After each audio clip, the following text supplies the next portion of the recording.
Welcome viewers to hall of fame અને આજે આપણે વાત કરવા જઈ રહ્યા છીએ સ્નેહા ચંદ્રપાલ સાથે. હમણાં જ અમે વાત કરતા હતા અને આઈ જસ્ટ રિયલાઇઝ કે સ્નેહાએ અમારા મેક્સિમમ પ્રોગ્રામ્સમાં એનરોલ કર્યું છે and it's a delight to interview her today કારણ કે એની જે ટ્રાન્સફોર્મેશન જર્ની છે એની બારામાં આજે સ્નેહા વાત કરશે. So welcome Sneha, how are you? Thank you ma'am. I am very good ma'am. Thank you. Okay, so જણાવો સ્નેહા, તમે ક્યાંથી છો અને શું કરો છો? યસ મેમ, મારું નામ સ્નેહા ચંદ્રપાલ છે. હું આણંદ સિટી ગુજરાતથી છું અને બેઝિકલી બાય પ્રોફેશન હું એક એકેડેમિશિયન છું. એક પ્રાઇવેટ કોલેજમાં એસોસિએટ પ્રોફેસર અને ઇન્ચાર્જ પ્રિન્સિપાલ તરીકે મારો રોલ પ્લે કરું છું. વન્ડરફુલ વન્ડરફુલ, વેલકમ, સ્વાગત છે તમારું હોલ ઓફ ફેમમાં અને thank you for hmm. Sparing your time અમારા વ્યુઅર્સને અને કમ્યુનિટી મેમ્બર્સને આ પ્રોગ્રામ વિશે જણાવવા માટે. સો ટેલ મી સ્નેહા, તમે ઘણા બધા પ્રોગ્રામમાં એનરોલ કર્યું પણ જો એનો જે એન્ટ્રી લેવલ પ્રોગ્રામ હતો, તમને શું મોટિવેશન મળ્યું કે તમે એ પ્રોગ્રામ જોઈન કર્યો? મેમ, હું મારી જર્નીની જો વાત કરું ને તો સ્ટાર્ટિંગ મેં 5 ડેઝ વર્કશોપથી સ્ટાર્ટ કરેલું અને બિફોર અ યર એટલે કે 23માં આઈ જોઈન્ડ ધીસ જર્ની અને 23ના શરૂઆતમાં એટલે કે જાન્યુઆરી ફેબ્રુઆરી મંથમાં મોસ્ટલી વર્કલોડ મારો એટલો બધો વધારે હતો તો હું થોડું ફ્રસ્ટ્રેશન સ્ટ્રેસ ફીલ કરતી હતી અને જેની સીધી ઇમ્પેક્ટ મારા હેલ્થ પર બંને ફિઝિકલ અને સાયકોલોજીકલ હેલ્થ પર હું ઓબ્ઝર્વ કરતી હતી.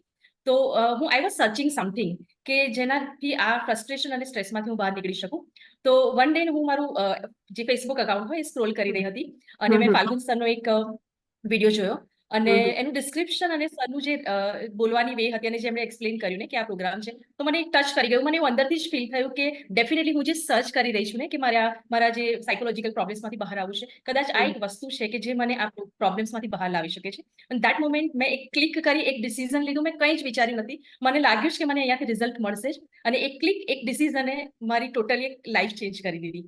સો આ એક મોટિવેશન હું કહી શકું કે એ કદાચ મારા સાયકોલોજીકલ પ્રોબ્લેમ્સ જ મને મોટિવેટ કરી અને આજે હું અહીંયા છું.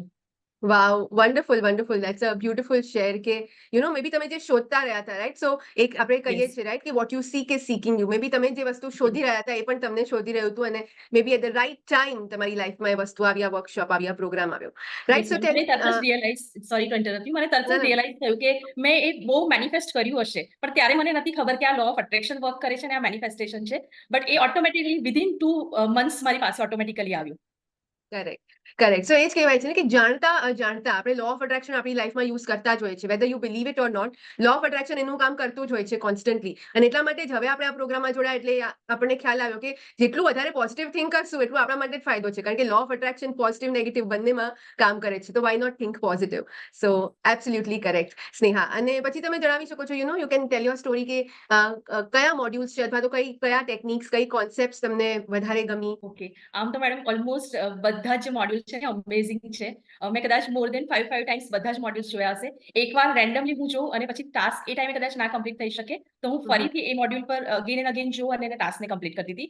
સૌથી વધારે મારી લાઈફમાં આ 1 યરમાં કે આ 8 to 10 મંથ્સમાં જે વર્ક કર્યું હોય ને એ અફર્મેશન્સ છે. કરેક્ટ. અને હું સૌથી વધારે 55 જે મેનિફેસ્ટેશન ટેકનિક છે અફર્મેશનની હમ. રિટર્ન આપણે લખતા હોઈએ છીએ, એ સૌથી વધારે એનું રિઝલ્ટ મને મળ્યું છે. ઓલમોસ્ટ કદાચ 5 ડેઝ પણ કમ્પ્લીટ ના થયા હોય ને આઈ કુડ સી કે મેં જે મેનિફેસ્ટ કર્યું એ મારી લાઈફમાં આવ્યું છે. તો વાવ. અફર્મેશન એક સૌથી વધારે મને અટ્રેક્ટ કરે છે અને હું આજે પણ ટિલ ડેટ હું એ ફોલો કરું છું રેગ્યુલરલી. હમ. એમાં સેલ્ફ હમ. ટોક પણ આવી જાય છે, ઓનલી રિટર્ન નહીં, પણ સમટાઈમ એ જ્યારે ટાઈમ મળે ત્યારે ડિપેન્ડ કરતું હોય, પણ રિટર્નને હું રેગ્યુલર મોડમાં ફોલો કરું છું. હમ. અને બીજું વિઝન બોર્ડ જે છે એ હા. મને બહુ જ હેલ્પફુલ થયું છે. મેં 2 રીતે વિઝન બોર્ડ બનાવેલા છે. એક તો ઓવરઓલ મારા લાઈફના જે ડિફરન્ટ એરિયાઝ છે ને, હેલ્થ છે, હમ. હમ. દેન રિલેશનશિપ છે, એ બધા એરિયાઝનું એક ઓવરઓલ બનાવેલું છે. એમાં ઓલમોસ્ટ હું જોઉં તો થોડું લોંગ ટર્મ મારું શું ડ્રીમ્સ છે એને હું હમ. મૂકું છું. એક શોર્ટ ટર્મ પણ મેં એક રેડી કરેલું છે. એમાં હું શોર્ટ ટાઈમમાં મારા અલગ અલગ એરિયાના કોઈ એ હોય ડ્રીમ હોય અથવા તો હું મેનિફેસ્ટ કરતી હોય અને ઓકે. એની ઇફેક્ટ પણ મેં ઘણી મતલબ જોઈ છે કે હમ. એ ઓટોમેટિકલી એ પણ મને ઘણું હેલ્પ કરે છે. Hmm. Okay, yes. Interesting interesting. So તમે બે વિઝન બોર્ડ તમારા માટે બનાવ્યા કે તમે કદાચ કોન્શિયસલી એની પર કામ ના કરો ને તો પણ સબકોન્શિયસલી એના ઉપર એક્શન્સ લેવાય જ જાય and that is the power of yes. Vision board. So wonderful, that's a wonderful share Sneha. અને આ બધું કરવાથી તમે જે આઈ કેન સી કે તમે મોર્નિંગ સેશન્સમાં પણ બહુ રેગ્યુલર છો. આપણું જે બ્રહ્મ મુહૂર્તનું જે સવારનું સેશન થાય છે 5 થી 5:25, રિચ્યુઅલ્સ, એ પણ ડિવાઇન તમે મોર્નિંગ્સ. Regularly yes. અટેન્ડ કરો છો, રાઈટ? સો એનાથી તમને શું ફાયદો થયો છે? મેમ, સૌથી પહેલા તો જે અર્લી રાઇઝરનો જે કોન્સેપ્ટ છે ને એ હમ. મને ખૂબ જ ગમ્યો. કારણ કે ઓકે. મારી lifestyle before joining this programme હું વાત કરું ને તો મારી લાઈફસ્ટાઈલ એવી હતી કે હું હાર્ડલી 1 કે 2 વાગે રાત્રે ફ્રી થઉં લેપટોપ બંધ કરું ને સુવા જાઉં અને હમ 6 or 7 ની વચ્ચે ઉઠું અને પછી હમ હાઉસહોલ્ડ વર્કમાં હું લાગી જાઉં. એટલે મને હમ મારા માટે જે ટાઈમ મળવો જોઈએ ને એ મળતો જ નહોતો. પ્લસ હમ ઊંઘ પૂરી ના થાય એટલે એની સીધી ઇમ્પેક્ટ હેલ્થ પર પડતી હતી. કરેક્ટ. એના લીધે ફૂલ ડે મારો સ્ટ્રેસફુલ જાય અને હમ કોઈ જ એક્ટિવિટી પ્લાન્ડ ના હોય. એટલે એના લીધે હમ શું થાય કે એની સીધી ઇમ્પેક્ટ જોવા જઈએ ને તો પરફોર્મન્સ પર અને અલ્ટિમેટલી પ્રોડક્ટિવિટી પર પડતી હતી. અને at the end of the day જ્યારે આપણે સુવા જઈએ ને ત્યારે માઇન્ડ ફરીથી ફ્રસ્ટ્રેશન માઇન્ડ સાથે જ સુઈ જઈએ એટલે ઓટોમેટિકલી ફરીથી રાત પણ એટલી સ્ટ્રેસફુલ જાય અને નવો દિવસ પણ એવો જ રહેતો હતો. પણ આ એક કન્સેપ્ટથી સૌથી પહેલા જે મેં એક સ્ટાર્ટ કર્યું ઇમિડિયેટલી 5th જૂને મેં મારો વર્કશોપ સ્ટાર્ટ કર્યો હતો જે 5 ડેઝનો હોય અને 12th જૂને મારો જે MDM નો ફર્સ્ટ ડે હતો. તો કરેક્ટ. એ દિવસથી મેં મારું ટોટલી શેડ્યુલ ચેન્જ કરી દીધું અને જે સુવાનો ટાઈમ છે ટોટલી ચેન્જ કરીને હવે હાર્ડલી મેક્સિમમ 11 ઓકે.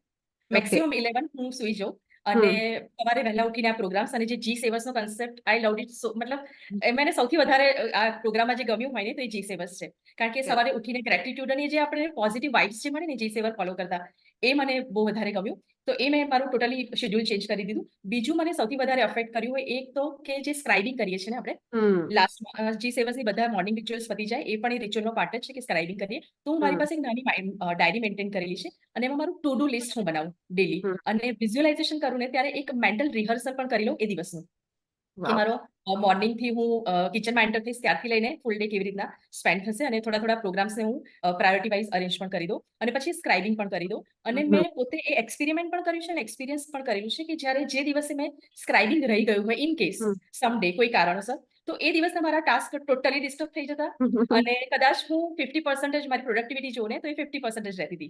અને હમ જ્યારે ઓન ધ અધર હેન્ડ અગર મેં scribe proper to do list બનાવેલું છે અને પ્રાયોરિટી પ્રમાણે કારણ કે ટાઈમ મેનેજમેન્ટનું જે ફાલ્ગુન સરનું મોડ્યુલ છે ને બહુ ફોલો કરું છું કે જેમાં હમ ડિફરન્ટ ટાઈપના ટાસ્ક હોય અમુક લેસ ઇમ્પોર્ટન્ટ હોય પણ ઇમિડિયેટ હોય એ રીતના તો એ હમ પ્રમાણે હું પ્રાયોરિટીમાં એને ગોઠવી દઉં અને પછી વન બાય વન હમ કઈ વસ્તુ પ્રાયોરિટીમાં પહેલે આવે છે ઇમિડિયેટ છે કયા ઇમ્પોર્ટન્ટ છે એ પ્રમાણે હું વન બાય વન એને ફોલો કરતી અને almost 6 or 7 o'clock in the evening હું હમ મારા બધા જ ટાસ્ક 90% તો હું કહી શકું 90 to 95% મારા 6 to 7 o'clock માં જ કમ્પ્લીટ થઈ જતા. So amazing. Before going to the bed એક સેન્સ ઓફ સેટિસ્ફેક્શન હોય ને કે the day wow. Was good એ મને યા. મળતું એના લીધે સારી ઊંઘ આવતી હતી અને બીજા દિવસે ઉઠવાનું જે કહેવાય ને મોટિવેશન એ ઓટોમેટિકલી મળતું હતું. તો હવે મને બીજા અમેઝિંગ. એક્સટર્નલ મોટિવેશનની જરૂર નથી પડતી. Absolutely amazing share, amazing Sneha. So absolutely તમે જે કહ્યું તમે આ બધું ઇમ્પ્લિમેન્ટ કરીને તમારું પર્સનલ ગ્રોથ અને ડેવલપમેન્ટ તમે એમ કરી રહ્યા છો, રાઈટ? સો ગ્રેટ શેર. આ બધાને લઈને રાઈટ તમે જ્યારે પોતાની ઉપર કામ કરો ને ત્યારે પોતાની અંદર તો ચેન્જીસ આવે પણ સાથે સાથે આજુબાજુનું એન્વાયરમેન્ટ પણ ચેન્જ થતું એવું લાગે. સો if you can just share કે આ બધાને લઈને તમારા ફેમિલી લાઈફ પર સોશિયલ લાઈફ પર શું ઇમ્પેક્ટ પડી છે એ તમે કહી શકો. ડેફિનેટલી મેમ સૌથી પહેલા તો મને જે આ પ્રોગ્રામ અટેન્ડ કર્યા પહેલા જે લોકો ઓબ્ઝર્વ કરતા હતા ને ત્યારે યુઝ્યુઅલી બધાના એક જ સેમ વ્યૂ આવતા હતા કે સ્ટ્રેસફુલ લાઈફ લીડ કરે છે. સમટાઈમ્સ પેરેન્ટ્સનું એક થોડું વરી પણ જોવા મળતી હતી કે I am single so at this age કદાચ કોઈ હેલ્થ ઇશ્યુઝ આવી જશે કારણ કે આટલું સ્ટ્રેસ હોય એટલે બીજા બધા ઘણા એવા હેલ્થ પ્રોબ્લેમ્સ આવી શકે છે. તો એ લોકોને પણ એક સ્ટ્રેસ લીધું હતું બીકોઝ ઓફ મી કે મારી લાઈફસ્ટાઈલના લીધે. પણ હવે they can see the change in my self એટલે હવે એમને કોઈ મારા લીધે જે ટેન્શન રહેતું હતું કે ટેન્શન. સ્ટ્રેસ રહેતો હતો એ હવે ટોટલી ઓલમોસ્ટ ઓછો થઈ ગયો છે.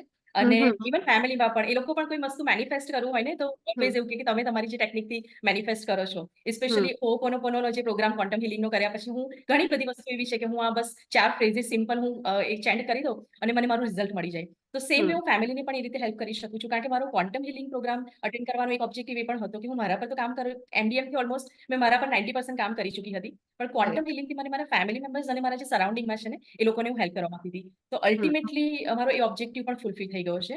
અને વાવ. મારા મધર અને ફાધરની જો વાત કરું તો ઓલ્ડ એજમાં છે એટલે એમને પણ ઘણા બધા હેલ્થ ઇશ્યુઝ રહેતા હોય છે. તો જે EFT જે હું યુઝ્યુઅલી ફિઝિકલ પ્રોબ્લેમ્સ માટે યુઝ કરું છું હું અને મારા ફેમિલી મેમ્બર્સ અને હોપોનોપોનો અમે લોકો સાયકોલોજીકલ કોઈ એવા પ્રોબ્લેમ્સ હોય તો એની માટે તો એવું કોઈ ડિફરન્સ છે નહીં બટ મને એવું રિઝલ્ટ વધારે મળે છે કે હું જ્યારે કોઈ પણ ફિઝિકલ પ્રોબ્લેમ્સ હોય તો EFT મને બહુ વર્ક કરે છે. સો મધરના ની પ્રોબ્લેમ્સ છે કે મધરના કોઈ પણ પ્રોબ્લેમ તો મેં એમને પણ શીખવાડ્યું છે. They also follow that. Oh wow, right. અને so even yeah work that is. Place પર પણ ઘણા લોકો નોટિસ કરે છે. સો વાવ, તમે પોતે તો શીખી રહ્યા છો પણ તમારા પેરેન્ટ્સ ને આજુબાજુવાળાને પણ તમે એ વસ્તુ શીખવાડી શકો છો કે ફિઝિકલ પેઇન હોય તો EFT કરો, ઇમોશનલ ઇશ્યુઝ હોય તો હોપોનોપોનો કરો અને પોતાને પણ હીલ કરી રહ્યા છો. So great that's the way it should be કે જ્યારે પોતાના ઉપર પોઝિટિવ ઇમ્પેક્ટ થાય ત્યારે આપણે પોઝિટિવિટી બીજાને પણ સ્પ્રેડ કરીએ. અને ક્વોન્ટમ તમે જ્યારે જોઈન કર્યું સો અહીંયા સ્નેહાબેન વાત કરી રહ્યા છે ક્વોન્ટમ હિલિંગ પ્રોગ્રામનો જે અમારો L2 લેવલનો પ્રોગ્રામ છે જ્યાં આપણે હીલર્સ અને કોચિસ બનાવીએ છીએ હિલિંગ કોચિસ. સો સ્નેહાબેન, તમે કોઈ પર્ટિક્યુલર રીઝનને લઈને એ જોઈન કર્યું હતું ક્વોન્ટમ હીલિંગ, કે it was just four yourself? મેં મારા માટે જ કર્યું હતું. ઓકે. ફર્સ્ટ ઓબ્જેક્ટિવ મારો મારા માટે હતો અને સેકન્ડ ફેમિલી મેમ્બર્સ આવી જાય અને સરે જ્યારે મોનિટાઈઝ મતલબ એના પર વાત કરીને કે આપણે એને લેટર ઓન સ્ટેજમાં મોનિટાઈઝ, ત્યારે એ ટાઈમે મારો કોઈ જ ઓબ્જેક્ટિવ નહોતો, ઇવન અત્યારે પણ નથી, પણ ફક્ત ને ફક્ત હું એને અત્યારે તો મારા માટે અને ફેમિલી મેમ્બર્સ માટે જોઈ રહી છું. હા, once I be confident on that ને પછી definitely I see. Great Snehaben, thank you so much. Wonderful insights આપી તમે, અને જે પ્રમાણે તમે જી સેવર્સનું ડિસ્ક્રિપ્શન કર્યું, તો આઈ થિંક હું પણ બહુ મોટી એડમાયરર છું જી સેવર્સની, કારણ કે મારી લાઈફમાં પણ જી સેવર્સે બહુ જ મેજર ટ્રાન્સફોર્મેશન લઈ આવ્યું છે. So I totally agree with what ever you said. અમારા વ્યુઅર્સને જો તમારે કોઈ મેસેજ આપવો હોય તો એ શું હશે?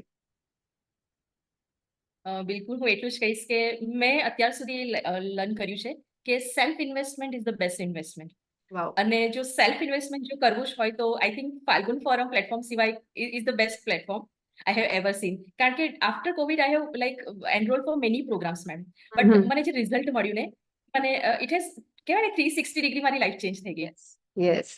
અને એવું નથી કે 5 પ્રોગ્રામ્સ, તમે કોઈ એક સિંગલ પ્રોગ્રામ પણ લઈ લો ને, તો એમાંથી પણ તમને 100% રિઝલ્ટ મળે છે. કરેક્ટ. સો હું એટલું જ કહીશ કે ડેફિનેટલી કોઈ પણ જાતનો ડાઉટ રાખ્યા વગર you go for it and you will get the result. Wow wow, thank you so much for your kind words Sneha, અને તમારો ટાઈમ ફાળવવા માટે થેન્ક યુ વેરી મચ. અને આઈ એમ શ્યોર કે તમે જે પણ અહીંયા પર્લ્સ ઓફ વિઝડમ તમે શેર કર્યા, અમારા વ્યુઅર્સ એનાથી બેનિફિટ લેશે અને એની ઉપર પ્રેરિત થઈને એક્શન્સ પણ લેશે. So thank you very much Sneha. I would also like to thank you and Falgun sir for giving me this opportunity to share my views with this beautiful community. Thank you so much. Thank you, Sneha. Thank you.